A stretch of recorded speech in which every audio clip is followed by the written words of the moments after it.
Pomona Valley Hospital Medical Center presents a Medical Minute on heart valve replacement with Dr. Gaurav Parikh. So TAVR is transcatheter aortic valve replacement.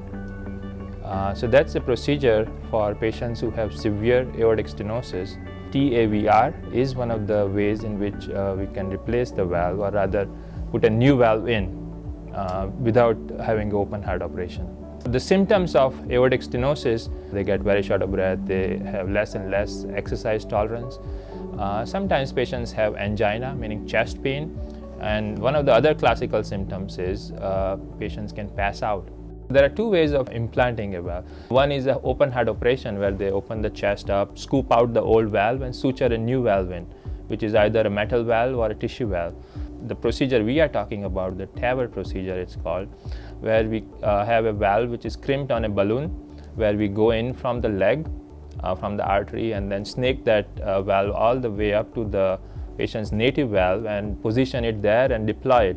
So the new valve stays in place, the old valve is squished on the side, which kind of holds as an anchor and keeps the new valve in place, and the new valve starts working instantaneously.